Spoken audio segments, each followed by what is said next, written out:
नमोस्तु नमोस्तु नमोस्तु।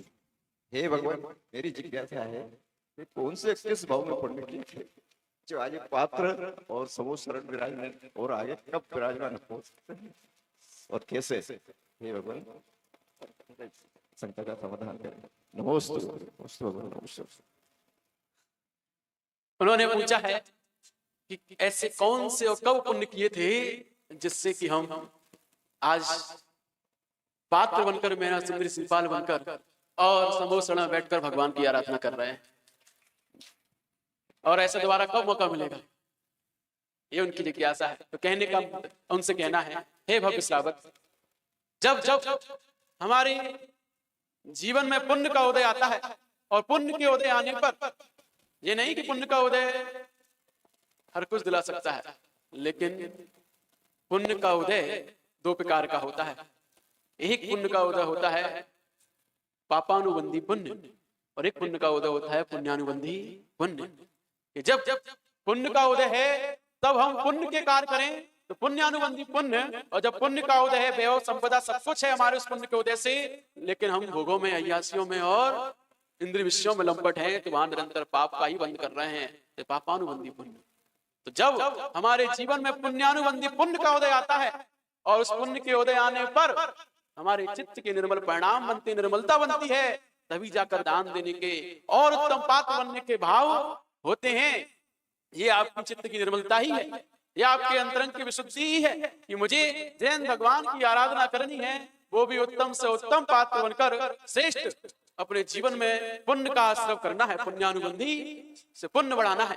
इस प्रकार जब हमारे जीवन में निरंतर भगवान से प्रीति होती है, लगाव होता है, लगन जुड़ जाती है, और साथ साथ यदि गुरु का सानिध्य मिल जाए तो फिर तो जीवन में आनंद ही आनंद हो जाता है। तो इसलिए आप सबको ये सब मिला आपके पुण्य के उदय से, और आपने उस पुण्य के उदय में अपने चित्त की निर्मलता बनाई, पुण्यानुबंधी पुण्य का आश्रव प्रारंभ हो गया, और उस पुण्यानुबंधी पुण्य के आश्रव से आपने ऐसा ऐसा अपने जीवन में सौभाग्य पाया कि आप आज समूह शरण में विराजमान है। तो ये सौभाग्य हमारे परिणामों की विशुद्धि से ही मिलता है। धन तो सबके पास होता है, कहते नहीं है, सुदारा और लक्ष्मी पापी के भी होए, संत समागम प्रभु भजन तुलसी दुर्लभ धोए। कि सुदारा, अच्छे पुत्र मिलना, अच्छी पत्नी मिलना, और लक्ष्मी धन वैभव, ये सब पापियों को भी मिल जाता है, लेकिन संत समागम प्रभु भजन तुलसी दुर्लभ, यही दो दुर्लभ है संसार में। धन वैभव संपदा तो बहुतों के पास है ना। इस संसार में सबसे ज्यादा अमीर देश अमेरिका है, अरबपति है वहां पर बहुत सारे, लेकिन संत समागम प्रभु भजन कुछ भी नहीं है वहां।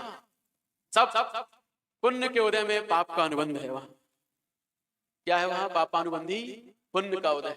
लेकिन जब हमारे जीवन में पुण्य अनुबंधी पुण्य का उदय आता है, तब जाकर संत समागम और प्रभु भजन, ये दुर्लभ संसार में जो दुर्लभ चीजें हैं वो भी सहजता में मिल जाती हैं। तो आपका जीवन में जो आज पुण्य का उदय आया है, और उस पुण्य के उदय के आने पर आपने जो अपने जीवन चित्त की निर्मलता बनाई है, विशुद्धि बनाई है, और उत्तम विचार किया है कि मुझे श्रेष्ठ भगवान की आराधना करनी है श्रेष्ठ तरीके से, वही भाव आपको यहाँ तक ले आया है।